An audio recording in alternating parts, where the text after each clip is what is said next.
तो यहाँ पे इस वीडियो में हम बात करेंगे एक इम्पॉर्टेंट चैप्टर की, जो वैसे तो बहुत छोटा चैप्टर है, बहुत जल्दी कवर हो जाता है, लेकिन इस काफ़ी इम्पॉर्टेंट है। कई सारे क्वेश्चन इससे बन जाते हैं। Microbes in human welfare. Microbes in human welfare. Microbes का मतलब होता है ऐसे ऑर्गेनिज्म जिनको देखने के लिए माइक्रोस्कोप की ज़रूरत पड़े, जो बिना माइक्रोस्कोप की मदद से नेकेड आइज से हमें दिखाई नहीं देंगे। ह्यूमन वेलफेयर का मतलब है कि वो हमें कैसे बेनिफिट प्रोवाइड कर सकता है, कैसे हमारे लिए बेनिफिशियल हो सकता है। माइक्रोब्स में किनको रखा जाता है? माइक्रोब्स के अंदर में जो जनरली हम इंक्लूड करते हैं वो बैक्टीरिया, फंजाई, प्रोटोजोआ, इसके अलावा वायरस, वायरॉइड एंड प्रियॉन। ये सारे हमारे किस में काउंट किए जाते हैं? माइक्रोब्स में।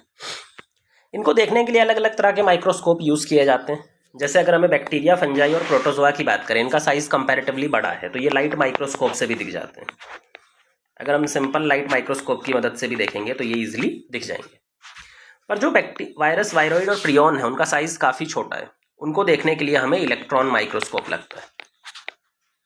इलेक्ट्रॉन माइक्रोस्कोप से तो आप सारी माइक्रोब्स को देख सकते हो। Bacteria, fungi, protozoa, virus, viroid, prion सबको देख सकते हो। तो ये कुछ बेसिक डेफिनेशन है कि माइक्रोब्स क्या होते हैं, कैसे उनको देख सकते हैं। इसमें से जो ज़्यादा इंपॉर्टेंट माइक्रोब्स कैटेगरी होती है वो होती है बैक्टीरिया और फंजाई। इस चैप्टर में भी हम जो ज़्यादा बातें करेंगे वाले हैं वो बैक्टीरिया और फंजाई से रिलेटेड ही करेंगे। बैक्टीरिया और फंजाई की एक प्रॉपर्टी होती है कि जब इनको कल्चर मीडिया में डाला जाता है, कल्चर मीडिया यानी कि एक ऐसा मीडिया या सॉल्यूशन जिसके अंदर में बैक्टीरिया या फंजाई को ग्रो करने के लिए सारी आइडियल कंडीशन प्रेजेंट हो, सारा खाना प्रेजेंट हो, पीएच ऑप्टिमम हो, टेम्परेचर ऑप्टिमम हो, उनको डिवाइड करने के लिए, ग्रो करने के लिए सारी आइडियल कंडीशन दे दी जाए, तो वो बहुत तेज़ी से ग्रो करते हैं। और इतनी तेज़ी से ग्रो करते हैं कि क्लस्टर बना देते हैं। बहुत सारे बैक्टीरिया जुड़ करके एक क्लस्टर और एग्रीगेट बना देते हैं, बहुत सारे फंजाई जुड़ करके एक एग्रीगेट बना देते हैं, और उन क्लस्टर और एग्रीगेट को हम क्या बोलते हैं? कॉलोनी। तो इन दोनों की प्रॉपर्टी होती है कि ये कल्चर मीडिया में कॉलोनी बनाते हैं। इस कॉलोनी को नेकेड आइज से देख सकते हो। जो कॉलोनी होती है वो बड़ी होती है, नेकेड आइज से दिख जाएगी। लेकिन अगर एक सिंगल बैक्टीरिया, सिंगल फंजाई हो तो उसको देखना नेकेड आइज से पॉसिबल नहीं होता है। ये बेसिक डेफिनेशंस हो गई। कुछ डायग्राम्स या इमेजेस दी हुई हैं आपके एनसीईआरटी के सेकंड पेज पे, उसमें कई सारे माइक्रोब्स के डायग्राम दिए हुए हैं, वो भी आप एक बार ध्यान दे सकते हैं। हम चलते हैं सीधा microbes in human welfare. Microbes कैसे हमें वेलफेयर प्रोवाइड कर सकते हैं, कैसे बेनिफिट प्रोवाइड कर सकते हैं। माइक्रोब्स दो तरह से हमें बेनिफिट प्रोवाइड कर सकते हैं। एक तो ये बहुत सारे प्रोडक्ट्स बना सकते हैं जो हमारे काम के होंगे, ऐसे प्रोडक्ट जो हम यूज़ कर सकते हैं, और दूसरे बहुत सारी सर्विस प्रोवाइड कर सकते हैं जो हमारे बेनिफिट की हो। या तो प्रोडक्ट प्रोवाइड करेंगे या कुछ सर्विस या काम कर रहे होंगे। पहले बात करेंगे हम प्रोडक्ट्स, और उसके बाद लास्ट में समझेंगे सर्विसेज।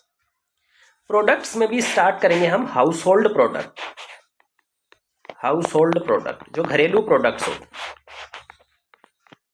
फिर दूसरे प्रोडक्ट इंडस्ट्रियल स्केल पे जो प्रोडक्ट्स बनाए जाते हैं वो हम सेकंड प्रोडक्ट में लेंगे। तो पहले हाउस होल्ड प्रोडक्ट की बात करते हैं।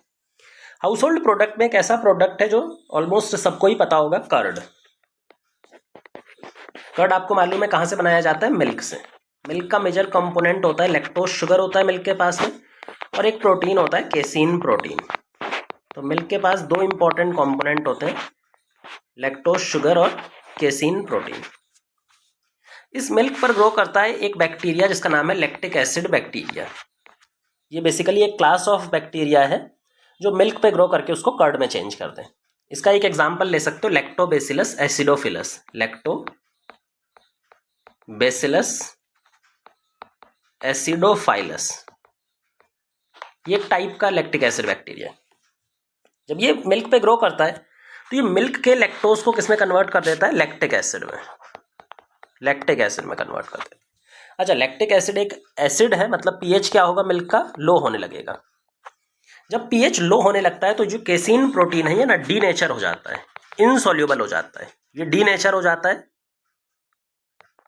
इसका स्ट्रक्चर ब्रेक डाउन हो जाता है और ये इनसॉल्युबल फॉर्म में बन जाता है, फाइब्रस फॉर्म में बन जाता है। ऐसा इनसॉल्युबल फॉर्म में बन जाता है। पहले तो ये सॉल्युबल था मिल्क में नॉर्मली, अब ये इनसॉल्युबल फाइब्रस फॉर्म में आ गया। अच्छा, इनसॉल्युबल फॉर्म में प्रोटीन आने की वजह से ये ऐसे क्लस्टर बना लेता है। जगह जगह पे क्लस्टर बना लेता है, जिसकी वजह से जो कर्ड होगा वो कैसा हो जाएगा, सेमी सॉलिड। कर्ड कैसा दिखाई पड़ता है हमको, सेमी सॉलिड, क्योंकि उसका जो प्रोटीन है उसके अंदर में वो इनसॉल्युबल हो गया। केसिन प्रोटीन सॉल्युबल था, डीनेचर फॉर्म उसका इनसॉल्युबल हो गया।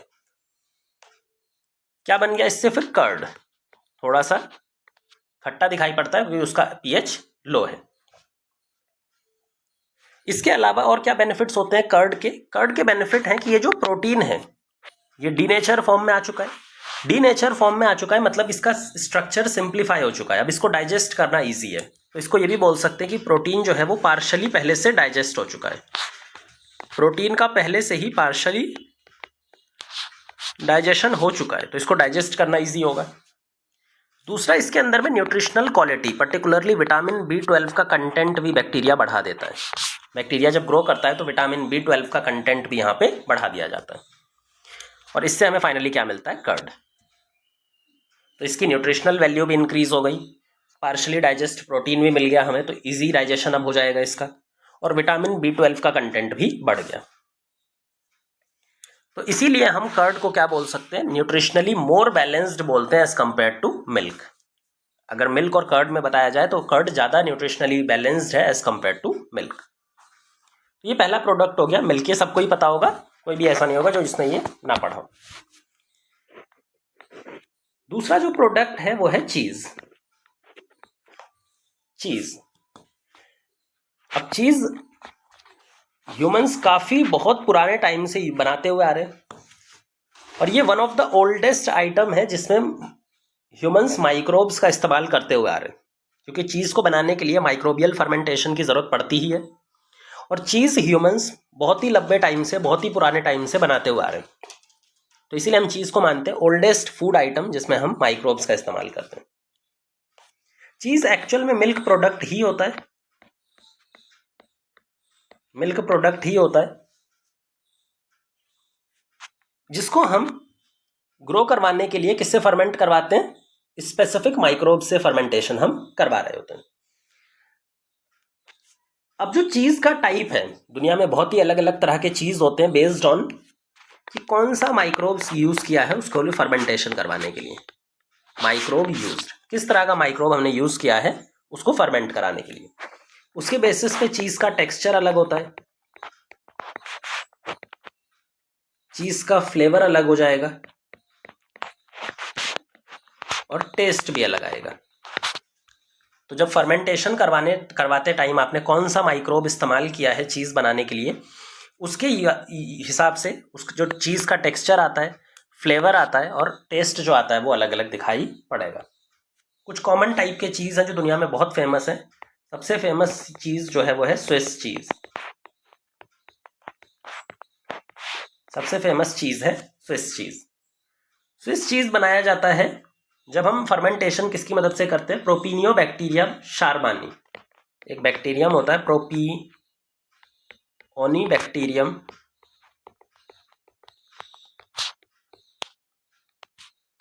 शारमानी। ये जो बैक्टीरिया फर्मेंटेशन कर रहा होता है तो उस टाइम पे बहुत ही ज़्यादा CO2 प्रोड्यूस करता है। इसकी खास बात होती है कि बहुत लार्ज क्वांटिटी में CO2 गैस प्रोड्यूस करता है। तो जो हमारा सॉलिड फॉर्म में इस तरह से ब्लॉक था चीज़ का, मान लो ये ब्लॉक है चीज़ का, इसको हम फर्मेंट करवा रहे हैं, तो फर्मेंट करवाते टाइम इतना ज़्यादा CO2 प्रोड्यूस होता है कि बड़े बड़े होल क्रिएट हो जाते हैं, इसमें बड़े बड़े होल क्रिएट हो जाते हैं। और ये कैरेक्टरिस्टिक फीचर होता है स्विस चीज़ का कि इसमें बड़े बड़े होल दिखाई पड़ेंगे। जो भी चीज़ आपने कार्टून्स वगैरह में भी देखा होगा तो उसमें इस तरह के होल्स दिखाई पड़ते हैं। वो चीज़ कौन सा चीज़ है, स्विस चीज़, काफ़ी फेमस चीज़ है ये। दूसरा जो चीज़ हमें पढ़ना है वो है रॉकफोर्ट चीज़। रॉकफोर्ट चीज़, जो रॉकफोर्ट चीज़ है उस पर हम एक फंजाई की मदद से फर्मेंटेशन करते हैं, पेनिसिलियम रॉकफोर्टाई, इसीलिए इसका नाम भी ऐसा ही पड़ गया है, बिकॉज माइक्रोब्स हम कौन सा यूज करते हैं, एक फंजाई इस्तेमाल करते हैं, पेनिसिलियम रॉकफोर्टाई।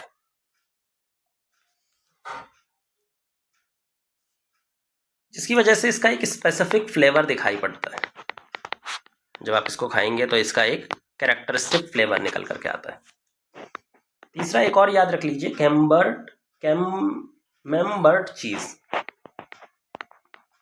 कैमेम्बर्ट चीज, जो कैमेम्बर्ट चीज है, यहाँ पे हम एक फंजाई पेनिसिलियम कैमेम्बर्टाए की मदद से फर्मेंटेशन करते हैं, पेनिसिलियम कैमेम्बर्टाए, और इसी की मदद से इसका नाम क्या पड़ गया, कैमेम्बर्ट चीज। ये तो बात हो गई मिल्क प्रोडक्ट्स की, जिसमें हमने दो मिल्क प्रोडक्ट्स, एक तो कर्ड पढ़ा और दूसरा चीज कैसे बनाते हैं, कौन सा माइक्रो फर्मेंटेशन के लिए इस्तेमाल कर सकते हैं वो समझा है। अब बाकी जो घरेलू प्रोडक्ट्स हैं जिसमें आटा आता है, दूसरा घरेलू प्रोडक्ट है दैट इज आटा, डो। जो बेस बनाते हैं हम, ब्रेड बनाने के लिए आटा बना सकते हैं, या फिर किसी और चीज़ के लिए आटा बना सकते हैं, इडली बनाने के लिए, डोसा बनाने के लिए, इन सब के लिए हम आटा या फिर डो प्रिपेयर करते हैं, बेस प्रिपेयर करते हैं। पहले बात करते हैं जो इडली और डोसा बनाने के लिए हम बेस प्रिपेयर करते हैं, इडली हो गया या डोसा, जो इंडिया के हिसाब से हमें याद रखना पड़ेगा। जब हमें बेस बनाना होता है तो हम यहाँ पे जो अपना बेस होता है उसको बैक्टीरियल फर्मेंटेशन की मदद से उसका कैरेक्टरिस्टिक प्रॉपर्टी इंप्रूव करते हैं। मान लो ये हमारा डो है, आटा है, अब इसको हम छोड़ देंगे और इस पे क्या होने देंगे, बैक्टीरियल फर्मेंटेशन। इस पर क्या होने लगेगा, बैक्टीरियल फर्मेंटेशन। जब बैक्टीरियल फर्मेंटेशन होगा तो बैक्टीरिया बहुत ही लार्ज अमाउंट में CO2 प्रोड्यूस करेगी फर्मेंटेशन करके, एनारोबिकली ग्रो करके। जब बहुत सारा CO2 प्रोड्यूस होता है तो इसकी वजह से क्या होता है कि डो जो है वो फ्लफी हो जाएगा, उसका साइज इंक्रीज करता जाएगा, उसमें CO2 जैसे जैसे इंक्रीज होती जाएगी उसका साइज इंक्रीज हो जाएगा, उसमें कई सारे पोर्स क्रिएट हो जाएंगे छोटे छोटे, हल्का हो जाएगा डो। इसकी वजह से ब्रेड डो कैसा दिखाई देगा, हमें फ्लफी बन जाएगा। ये जो डो है, ये जो बेस है, ये कैसा बन जाएगा, फ्लफी, सॉफ्ट और लाइट बन जाएगा।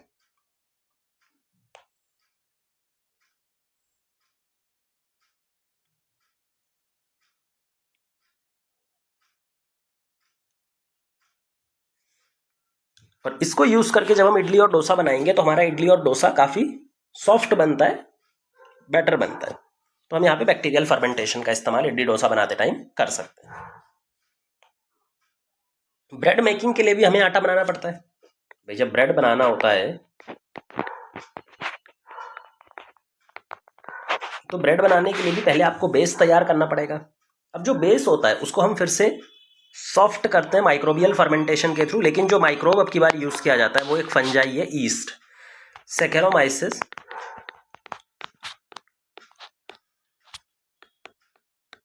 सेरेविसी। अब की बार जो फंजाई यूज किया जाता है वो है सैकेरोमाइसिस सेरेविसी ईस्ट।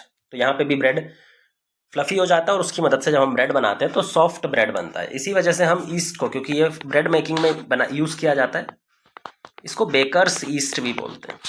जो सैकेरोमाइसिस सेरेविसी है इसका एक और नाम है बेकर्स ईस्ट।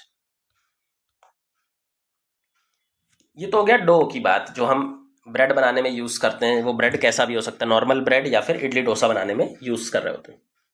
बहुत सारी ऐसी ट्रेडिशनल ड्रिंक्स हैं अलग अलग जगहों की जहाँ पे हम माइक्रोब्स का इस्तेमाल कर सकते हैं। तो मैनी ट्रेडिशनल फूड हो गया, मैनी ट्रेडिशनल ड्रिंक हो गया, traditional drink plus traditional food जिसमें माइक्रोब्स का इस्तेमाल किया जाता है। जिसमें पहला हमें इंडिया से ही एक ड्रिंक है टोडी। टोडी, टोडी को बनाया जाता है टोडी पाल्म सैप। एक पाम होता है, उसका सैप प्रोड्यूस करते हैं हम, सैप निकाल लेते हैं और उस सैप को फर्मेंट करा देते हैं फर्मेंटेशन की वजह से वहाँ पे अल्कोहल प्रोड्यूस होगा। भाई जब भी फर्मेंटेशन करता है बैक्टीरिया या फिर ईस्ट तो क्या प्रोड्यूस करता है, अल्कोहलिक फर्मेंटेशन करता है, अल्कोहल प्रोड्यूस करता है, जिसकी वजह से वो जो ड्रिंक होती है वो स्लाइटली अल्कोहलिक बन जाती है। अब नेचुरल फर्मेंटेशन में बहुत ज़्यादा अल्कोहल कंसंट्रेशन तो हो नहीं सकता, तो स्लाइटली अल्कोहलिक ड्रिंक यहाँ पे बनती है और इसको यूज़ किया जाता है।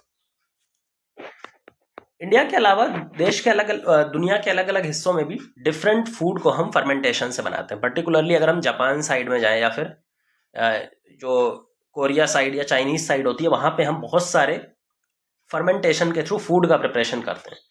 जैसे फ़िश को फर्मेंट किया जाता है वहाँ पे अलग अलग कंपोनेंट्स बनाने के लिए। प्लांट्स जैसे बैम्बू हो गया, उसको फर्मेंट कर सकते हैं हम। सोयाबीन को फर्मेंट किया जाता है। तो इन रीजन्स के अंदर में फर्मेंटेशन करके कई सारे ट्रेडिशनल फूड प्रोडक्ट बनाए जाते हैं। ठीक है, सबका नाम याद रखने की ज़रूरत नहीं है, बस वो अलग अलग चीज़ों को फर्मेंट करके फूड प्रोडक्ट बना रहे होते हैं। तो ये सारे घरेलू प्रोडक्ट्स हैं जो हम घरों में बनाते हैं, जनरली हमारे फूड प्रिपरेशन में हेल्प कर रहे होते हैं माइक्रोब्स। अब बात करते हैं सेकंड प्रोडक्ट्स, जो कि इंडस्ट्रियल स्केल पे प्रोडक्ट्स बनाते हैं। अब इंडस्ट्रियल स्केल पे प्रोडक्ट बनाना है तो हमें बड़े स्केल पे, लार्ज स्केल पे प्रोडक्ट बनाना पड़ेगा। तो जब भी इंडस्ट्रियल स्केल पे प्रोडक्ट की बात आती है, माइक्रोब्स इन इंडस्ट्रियल प्रोडक्ट्स,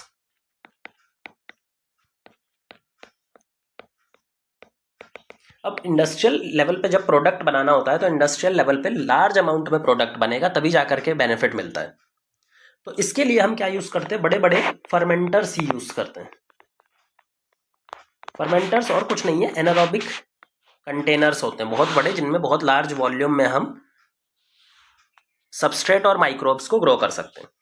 तो यहाँ पे हम एनारोबिक कंडीशन जनरली प्रोवाइड करते हैं, और एनारोबिक कंडीशन की वजह से जो माइक्रोब है वो एनारोबिकली ग्रो करेगा, और एनारोबिकली ग्रो करके यहाँ पे क्या प्रोवाइड कर देगा, फर्मेंटेशन करेगा और प्रोडक्ट को किसी दूसरे प्रोडक्ट में कन्वर्ट करेगा। ये चीज़ें हम यहाँ पे समझने वाले हैं, जिसके अंदर हम 3 तरह के प्रोडक्ट पढ़ेंगे जो इंपॉर्टेंट प्रोडक्ट हैं, जिनको हम लगातार आसपास देखते होंगे। पहला है अल्कोहलिक बीवरेजेस, अल्कोहलिक बीवरेजेस जिनमें अल्कोहलिक कंटेंट हो, एसिड ड्रिंक। दूसरा होता है एंटीबायोटिक्स, और तीसरा हमें देखना है बायो एक्टिव मॉलिक्यूल्स, ऐसे मॉलिक्यूल्स जो लिविंग सिस्टम में जाकर के कुछ एक्शन परफॉर्म करते हैं। तो ये 3 तरह के प्रोडक्ट्स हम समझने वाले हैं। पहला अल्कोहलिक प्रोडक्ट्स बीवरेजेस, दूसरा एंटीबायोटिक्स, और तीसरा बायो एक्टिव मॉलिक्यूल्स। पहले बात करते हैं अल्कोहलिक बीवरेजेस। अल्कोहलिक बीवरेजेस के लिए हम फर्मेंटेशन किसकी मदद से करते हैं, कौन से माइक्रोब का इस्तेमाल करते हैं?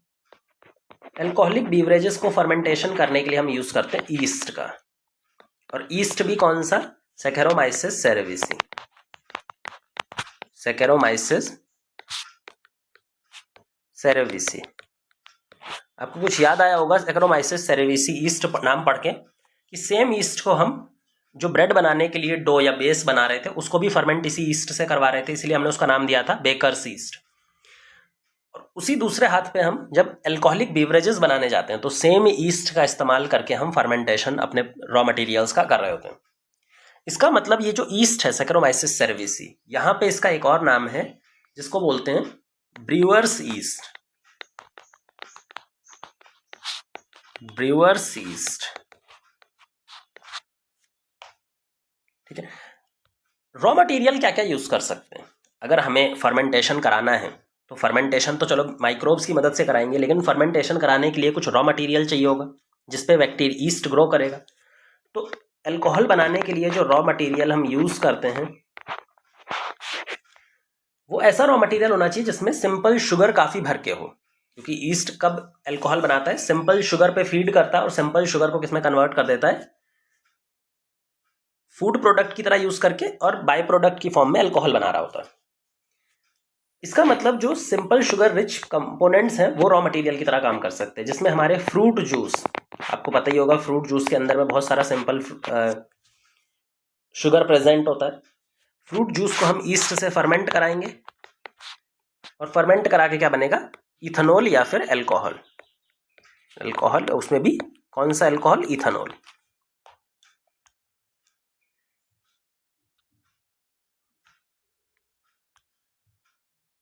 इथेनॉल बनेगा हमारे पास।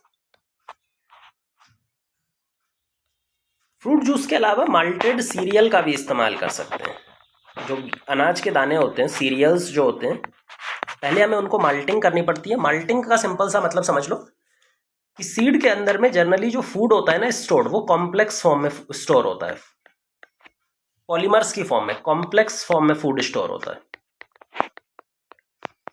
लेकिन फंजाई डायरेक्ट कॉम्प्लेक्स फूड को फर्मेंटेशन में यूज़ नहीं कर सकता। तो माल्टिंग का मतलब होता है कि इस कॉम्प्लेक्स शुगर को हम किस में चेंज कर रहे हैं, कॉम्प्लेक्स फूड को हम किस में चेंज कर रहे हैं, सिंपल शुगर में। हमने इसको किस में चेंज कर दिया, सिंपल शुगर में। तो जब भी हम सीरियल्स के अंदर में कॉम्प्लेक्स फूड को सिंपल शुगर में चेंज कर दें तो ऐसे सीरियल को बुलाया जाता है माल्टेड सीरियल। ये एक प्रोसेस होता है माल्टिंग नाम का, तो वो चल रहा होता है। ठीक है, हमें बहुत ज़्यादा वो नहीं पढ़ना, सिर्फ याद रख लो माल्टेड सीरियल्स। तो जो भी अनाज है जिसमें सिंपल शुगर बहुत सारा प्रेजेंट है, हमने माल्टिंग करके सिंपल शुगर बना दिया, तो उसको भी इस्तेमाल कर सकते हैं। अब ये रॉ मटेरियल और कौन सा माइक्रोब यूज़ करते हैं ये तो हमने समझ लिया। अब बात करते हैं कि कितने टाइप के जो अल्कोहलिक बीवरेजेस होते हैं, क्योंकि बहुत सारे नाम आपने सुने होंगे, तो किस बेसिस पे हम इनके नाम अलग अलग देते हैं, क्या उनमें कोई फ़र्क होता है या फिर सिर्फ वो ब्रांड नेम है। ठीक है, तो आपको ध्यान रखना पड़ेगा कि जो बीवरेजेस होते हैं वो बेस्ड ऑन कि टाइप ऑफ रॉ मटेरियल, कौन सा रॉ मटेरियल, कौन सा स्टार्टिंग मटेरियल हम यूज़ कर रहे हैं, और इसके अलावा डिस्टिलेशन प्रोसेस। डिस्टिलेशन का मतलब होता है कंसंट्रेशन, कंसंट्रेशन प्रोसेस। तो किस तरह का रॉ मटेरियल यूज़ कर रहे हैं, क्या डिस्टिलेशन प्रोसेस कर रहे हैं या फिर डिस्टिलेशन प्रोसेस नहीं कर रहे हैं, उसके बेसिस पे हमें दो ग्रुप्स बन जाते हैं। एक ग्रुप है जो हम विदाउट डिस्टिलेशन बनाने यूज़ करने वाले हैं, विदाउट डिस्टिलेशन। बिना डिस्टिलेशन के जो भी अल्कोहलिक बीवरेज होती है ना, उनका अल्कोहलिक कंटेंट बहुत कम होता है, क्योंकि नेचुरल फर्मेंटेशन से तो वैसे ही अल्कोहलिक कंटेंट बहुत ज़्यादा बनता नहीं है। अल्कोहलिक कॉन्सेंट्रेशन एक लेवल के बाद में ईस्ट को मार देती है।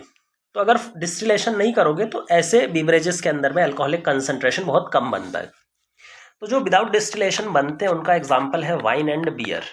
जो भी वाइन होती है, जो बियर होती है, वो इस कैटेगरी में आते हैं, इनका अल्कोहलिक कंटेंट काफ़ी कम होता है। दूसरे होते हैं जो विद डिस्टिलेशन, विद डिस्टिलेशन। अब जो विद डिस्टिलेशन हम यूज़ करते हैं उसमें हमें विस्की हो गया, ब्रांडी हो गया, रम हो गया, ये विद डिस्टिलेशन बनाए जाते हैं। क्योंकि ये विद डिस्टिलेशन है तो इनका अल्कोहलिक कंटेंट वाइन और बियर से काफ़ी ज़्यादा होता है। इन सब में जो रॉ मटेरियल यूज़ किए जाते हैं ना, वो भी अलग अलग तरीके के यूज़ किए जाते हैं, लेकिन वो एनसीईआरटी में नहीं दिया हुआ, तो बहुत ज़्यादा उस पर फोकस करने की जरूरत नहीं है। सिर्फ विद डिस्टिलेशन और विदाउट डिस्टिलेशन में ही क्लासीफाई करेंगे। विद डिस्टिलेशन के लिए एक और इम्पॉर्टेंट बीवरेज होता है वोडका, जिसको हम पोटैटो को फर्मेंट करके, potato as a raw material use किया जाता है, और पोटैटो को फर्मेंट करके, पोटैटो में आपको मालूम होगा बहुत सारा सिंपल शुगर स्टार्च होता है, और स्टार्च को हम ग्लूकोज में कन्वर्ट कर लेंगे, और उस ग्लूकोज की मदद से हम क्या बनाते हैं, वोडका। फिर उसको डिस्टिलेशन करते हैं। तो रॉ मटेरियल पोटैटो यूज़ करते हैं, डिस्टिलेशन किया जाता है, वोडका के अंदर में मैक्सिमम अल्कोहल कंसंट्रेशन प्रेजेंट होता है। ठीक है, तो ये याद रख सकते हैं। मेन तो आपको डिस्टिलेशन विदाउट डिस्टिलेशन वाले ही याद रखने होंगे। अब बात करते हैं दूसरे इंडस्ट्रियल प्रोडक्ट, एंटीबायोटिक्स। एंटीबायोटिक्स कभी ना कभी आपने काफ़ी सुना ही होगा, और लगातार हम ये यूज़ करते हैं मेडिसिन वगैरह में। तो एंटीबायोटिक्स काफ़ी इंपॉर्टेंट डिस्कवरी भी है, काफ़ी इंटरेस्टिंग है इसकी, और कौन बनाता है, कैसे बनती है, वो भी हमें यहाँ पे समझना है।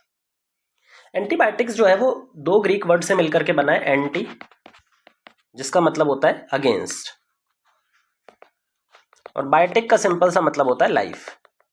कोई भी ऐसा मॉलिक्यूल जो अगेंस्ट लाइफ हो तो उसको क्या बोलोगे, एंटीबायोटिक्स। ये किसके रिस्पेक्ट में हम बात कर रहे हैं, फॉर माइक्रोब्स। जिन माइक्रोब्स को हम किल करते हैं, जिन पैथोजेंस को हम किल करते हैं एंटीबायोटिक्स के थ्रू। लेकिन अगर हम ह्यूमंस के रिस्पेक्ट में बात करें तो हमारी तो वो जान बचाता है, हमारे लिए तो बेनिफिशियल है, तो हमारे लिए तो प्रो लाइफ माना जाएगा। लेकिन जो माइक्रोब्स, पैथोजन जिनको हम मारते हैं, उनके लिए वो एंटीबायोटिक, इसलिए इसका नाम भी एंटीबायोटिक्स पड़ा हुआ है। ठीक है, अब ये एंटीबायोटिक्स एक्चुअल में होते क्या है, ये कुछ केमिकल मॉलिक्यूल्स होते हैं। केमिकल मॉलिक्यूल्स कौन प्रोड्यूस करता है इनको, इनको कोई माइक्रोब्स ही प्रोड्यूस करता है। किस लिए प्रोड्यूस करता है, किसी दूसरे माइक्रोब को मारने के लिए।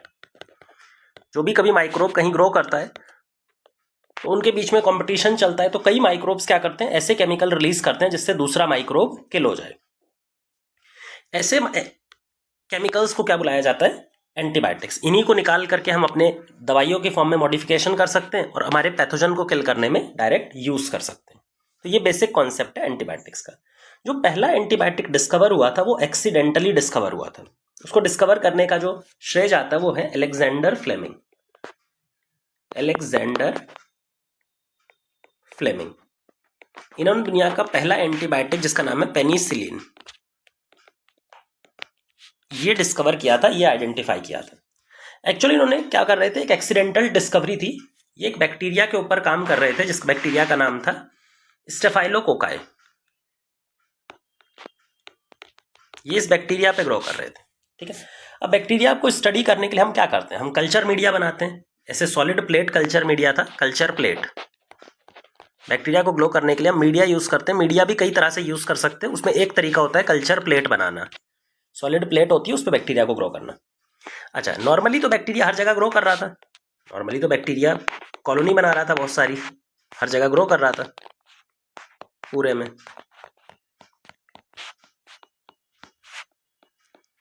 पर एक बार क्या हुआ कि इन्होंने लैब से कहीं दूर जाना पड़ा कुछ हफ्तों के लिए, जिससे क्या हुआ, कुछ कल्चर प्लेट इन्होंने वॉश नहीं की थी। कुछ कल्चर प्लेट इन्होंने कैसे रख दी थी, अनवॉश्ड। और ये कुछ हफ्तों तक अपनी लैब से दूर रहे। जब इन्होंने वापस आकर के लैब में देखा तो इन्होंने एक पर्टिकुलर कैरेक्टरिस्टिक फीचर ऑब्जर्व किया कि जो कल्चर प्लेट था, बहुत सारी कल्चर प्लेट में एक फंगस ग्रो करने लगा था। जैसा आपको मालूम होगा, कहीं भी आप कोई ऑर्गेनिक मैटर छोड़ देते हो, खाना भी छोड़ देते हो, तो वहाँ पे फंगस ग्रो कर जाता है कुछ दिन में।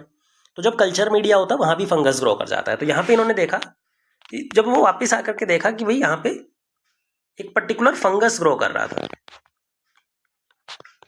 कुछ कल्चर प्लेट्स में, और जिन भी प्लेट्स के अंदर में वो फंगस ग्रो कर रहा था, उतने एरिया में हमें बैक्टीरिया ग्रो करता हुआ नहीं दिखाई दे रहा था।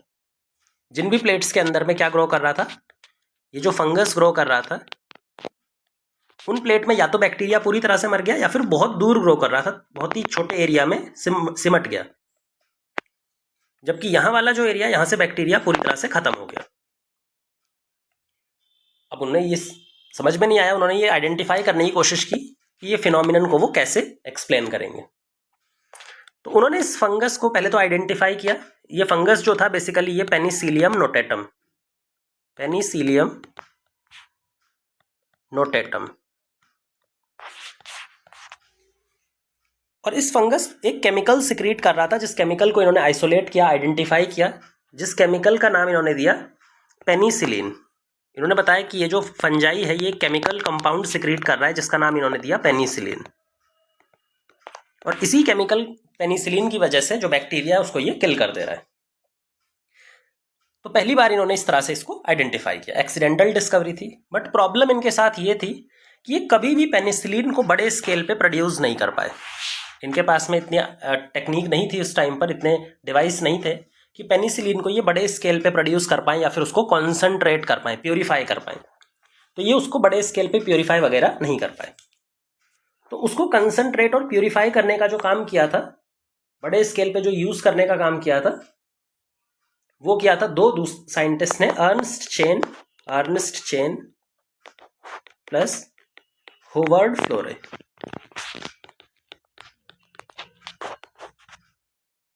इन्होंने क्या किया, पेनिसिलिन को प्यूरिफाई किया, और प्यूरिफाई करने पे बाद wide scale application, wide scale use या फिर एप्लीकेशन शो किया इन्होंने। तो जिससे जो पेनिसिलिन है उसका जो एक्शन है वो एक्चुअल में स्टैब्लिश हो पाया कि भाई लोगों को पता लगा कि पेनिसिलिन को हम दवाई की तरह भी यूज कर सकते हैं।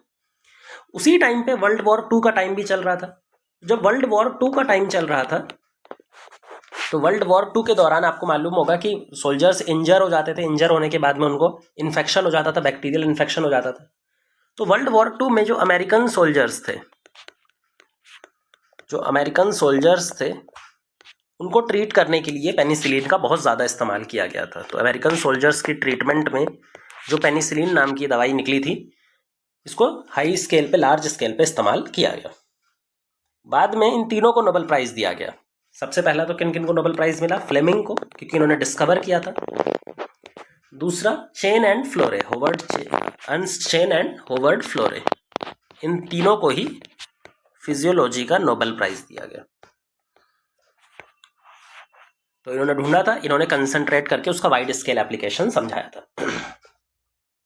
ये पहला एंटीबायोटिक हो गया। लेकिन आज के टाइम पे हमारे पास बहुत सारे एंटीबायोटिक्स हैं जिनको हम अलग अलग माइक्रोब से निकालते हैं। एंटीबायोटिक्स माइक्रोब्स ही प्रोड्यूस करते हैं। कौन से माइक्रोब्स प्रोड्यूस कर सकते हैं? बहुत सारे बैक्टीरिया होते हैं जो एंटीबायोटिक प्रोड्यूस करते हैं दूसरे बैक्टीरिया फंजाई को मारने के लिए। बहुत सारे ऐसे फंजाई होते हैं जो एंटीबायोटिक सिक्रीट करते हैं दूसरे फंजाई या बैक्टीरिया को मारने के लिए। तो हमने कई सारे माइक्रोब से अलग अलग एंटीबायोटिक्स डेवलप अभी कर रखी है। और इन एंटीबायोटिक्स से फ़ायदा ये हुआ है कि बहुत सारी ऐसी डिजीज़ जिनको ट्रीट कर पाना अदरवाइज़ बहुत मुश्किल था, जो डेडली डिजीज़ में काउंट होती थी, आज हम उसको बहुत ईजिली कैटर कर सकते हैं, बहुत ईजिली उनको काउंटर कर सकते हैं। जिसमें हमारे पास में प्लेग, जिसकी वजह से यूरोप की बहुत बड़ी पॉपुलेशन कई बार साफ हुई है। वुपिंग कफ, काली खांसी, डिप्थीरिया, गाल घोटू, ये सारी लेप्रोसी, कुष्ठ रोग जिसको बोलते हैं, ये सारी कुछ ऐसी डिजीज़ थी जो एक टाइम पर डेडली डिजीज़ की तरह काउंट करती थी, लेकिन एंटीबायोटिक्स की मदद से इनको कंट्रोल करना काफ़ी ईजी हो गया। तो यहाँ पे हमने अल्कोहलिक प्रोडक्ट और एंटीबायोटिक्स समझ लिए। अब बात करते हैं बायो एक्टिव मॉलिक्यूल्स की। ऐसे मॉलिक्यूल्स जो बायोलॉजिकल तौर पे कुछ फंक्शन परफॉर्म कर सकते हैं, जिसमें हम बहुत सारे केमिकल्स की बात करेंगे जो माइक्रोब से निकाले जाते हैं, एंजाइम की बात करेंगे जो माइक्रोब से निकाले जाते हैं, हमारे काम में आ सकते हैं, या फिर बायो एक्टिव मॉलिक्यूल्स जो माइक्रोब से निकाले जाते हैं और किसी दूसरे लिविंग ऑर्गेनिज्म की बॉडी में काम कर रहे होते हैं। तो हम केमिकल्स, एंजाइम और बायो एक्टिव मॉलिक्यूल्स की बात करने वाले हैं। पहले बात करते हैं केमिकल्स की। केमिकल्स के अंदर हमें जो इंपॉर्टेंट चीज़ें देखनी है वो एसिड और अल्कोहल। भाई एसिड प्रोड्यूस होते हैं बहुत सारे, और बहुत सारे अल्कोहल माइक्रोब्स की मदद से प्रोड्यूस कर सकते हो आप। एसिड जैसे कि सिट्रिक एसिड। सिट्रिक एसिड को प्रोड्यूस करने का काम करता है एक फंगस होता है एस्परजिलस नाइगर। Aspergillus Niger. दूसरा हमें एसिटिक एसिड याद रखना है। Acetic acid एसिडोबैक्टर aceti,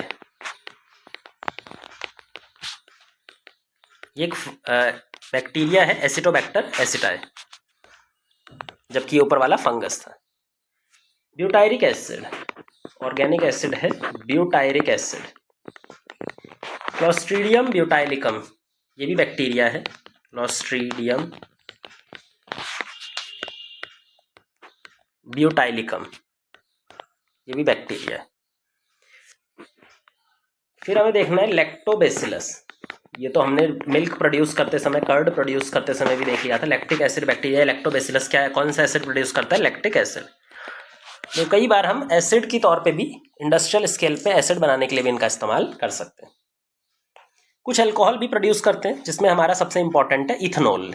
ethanol produce करने के लिए इंडस्ट्रियल स्केल पे ईस्ट का इस्तेमाल, सैकरोमाइसिस सेरेविसी का इस्तेमाल किया जा सकता है। तो ये तो केमिकल्स की बात हो गई। अब बात करते हैं एंजाइम की। बहुत सारे एंजाइम माइक्रोब से निकाले जाते हैं, माइक्रोब से आइसोलेट किए जाते हैं, और वो day to day life activities में काम आ सकते हैं। जिसमें सबसे पहला एंजाइम है लाइपेज। अच्छा, लाइपेज क्या चीज़ डाइजेस्ट करता है? लिपिड डाइजेस्ट करता है। फैट हो गया, ऑयल हो गया, उसको डाइजेस्ट करता है। क्या काम आता है लाइपेज? लाइपेज आजकल जो महंगे डिटर्जेंट्स आते हैं उन डिटर्जेंट फॉर्मुलेशंस में इस्तेमाल किया जाता है। डिटर्जेंट फॉर्मुलेशन में उसको यूज़ किया जाता है।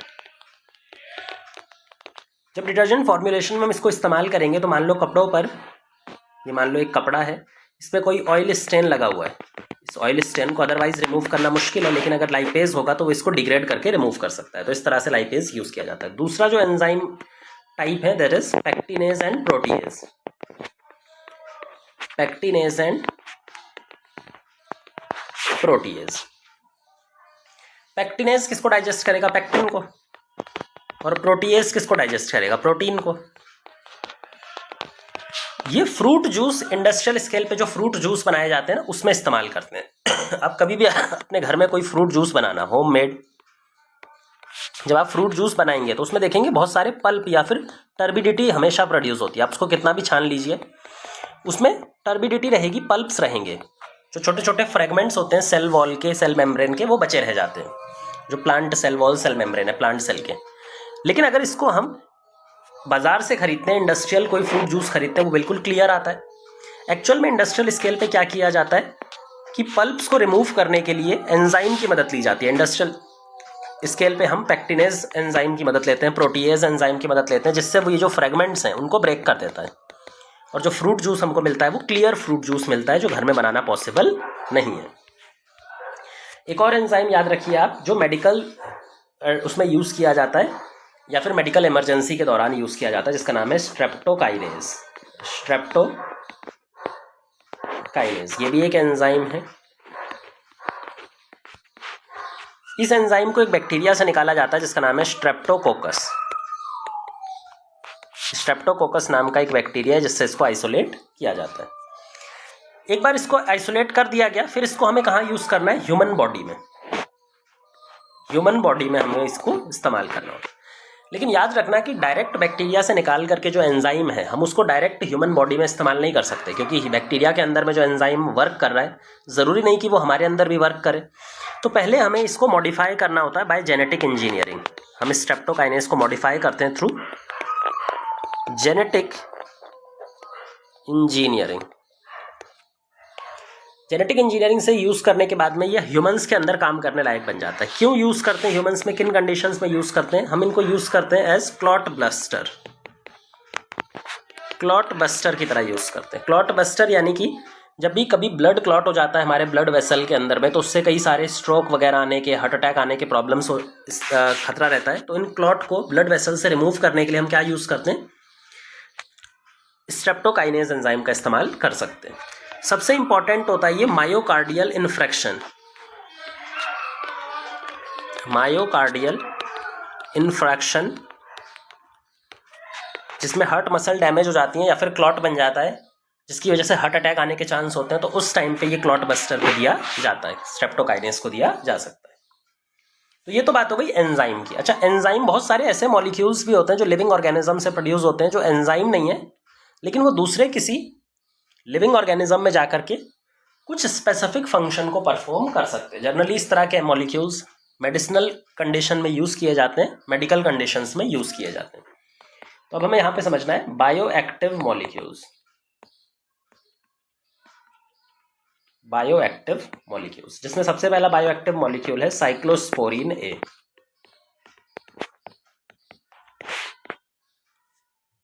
साइक्लोस्पोरिन ए कहाँ से निकाला जाता है? एक फंगस से निकाला जाता है जिसका नाम है ट्राइकोडर्मा पॉलीस्पोरम। Trichoderma polysporum. इसको इम्यूनोसप्रेसिव एजेंट की तरह यूज़ किया जाता है। हमारे इम्यून सिस्टम को क्या कर देता है? सप्रेस कर देता है। Immuno suppressive. अब इम्यून सिस्टम को सप्रेस करने से क्या फ़ायदा? कई बार हमारा इम्यून सिस्टम हमारे लिए नुकसानदायक हो जाता है। पर्टिकुलरली अगर हम बात करें ऑर्गन ट्रांसप्लांट के दौरान, जब भी कभी ऑर्गन ट्रांसप्लांट की ज़रूरत पड़ती है, किसी दूसरे पर्सन का ऑर्गन पेशेंट के अंदर लगाया जाता है, तो जो पेशेंट की बॉडी है उसका इम्यून सिस्टम उस ट्रांसप्लांटेड ऑर्गन को फॉरेन बॉडी की तरह पहचानता है और उसको डैमेज कर देता है। इसको रोकने के लिए, ट्रांसप्लांटेड ऑर्गन की लाइफ स्पैन बढ़ाने के लिए हम क्या यूज़ करते हैं? ऐसे पेशेंट को लगातार इम्यूनोसप्रेसिव एजेंट्स का इस्तेमाल करना पड़ता है, ताकि उसका इम्यून सिस्टम बहुत ज़्यादा ओवर पावर ना हो, उसके ट्रांसप्लांटेड ऑर्गन की लाइफ स्पैन बढ़ाया जा सके। दूसरा है स्टैटिन्स। ये भी एक बायोएक्टिव मॉलिक्यूल है जो एक तरह का ईस्ट प्रोड्यूस करता है। ये जो ईस्ट है इसका नाम है मोनास्कस परपरियस। Monascus purpureus. ये जो स्टैटिन है इसका काम है हमारे ब्लड में कोलेस्टेरॉल लेवल को मेंटेन करना, उसको लो करना। जो ब्लड का कोलेस्टेरॉल लेवल है उसको कम बनाए रखना, उसको मेंटेन करके रखना। अच्छा, ब्लड कोलेस्ट्रॉल लेवल बढ़ने से क्या प्रॉब्लम है? बहुत सारे प्रॉब्लम्स आपने पढ़े होंगे। कोलेस्ट्रॉल लेवल बढ़ने से हमारी बॉडी में स्टार्ट हो जाते हैं। हमारी बॉडी में कोलेस्ट्रॉल को बनाने का एक पाथवे होता है जिसमें एक सबस्ट्रेट होता है HMG कोएंजाइम A, और इससे क्या सिंथेसाइज करते हैं हम? कोलेस्ट्रॉल। तो हमारी बॉडी में एक ऐसा पाथवे होता है जिससे हम कोलेस्ट्रॉल सिंथेसाइज करते हैं।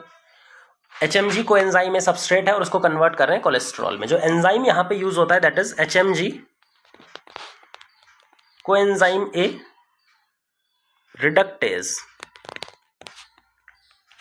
ये एंजाइम यहाँ पे यूज होता है जो इस सबस्ट्रेट को कन्वर्ट करता है। स्टैटिन क्या करता है? स्टैटिन जो है वो कॉम्पिटिटिव इनहिबिशन करता है। स्टैटिन जो है वो खुद भी इस एंजाइम से बाइंड करना चाहता है। अगर स्टैटिन भी इस एंजाइम से बाइंड करेगा तो भाई एचएमजी को एंजाइम इससे बाइंड नहीं कर पाएगा। तो अगर हमारी बॉडी में स्टैटिन का कंसंट्रेशन ज़्यादा है तो स्टैटिन जाकर के इससे बाइंड करेगा, एचएमजी को एंजाइम ए जाकर के बाइंड नहीं कर पाएगा, इससे कोलेस्ट्रॉल नहीं बनेगा। तो इसको बोलते हैं कॉम्पिटिटिव इनहिबिशन। कॉम्पिटिटिव इनहिबिशन किसका है? कॉम्पिटिटिव इनहिबिशन ऐसे एंजाइम का कॉम्पिटिटिव इनहिबिशन कर रहा है जो कोलेस्ट्रॉल बनाने के लिए रिस्पॉन्सिबल है। जब इसको ये कॉम्पिटिटिवली इनहिबिट कर देगा तो कोलेस्ट्रॉल नहीं बनेगा, जिससे बॉडी में कोलेस्ट्रॉल लेवल लो हो जाएगा, डाउन चला जाएगा। तो ये हो गए हमारे बायोएक्टिव मॉलिक्यूल्स।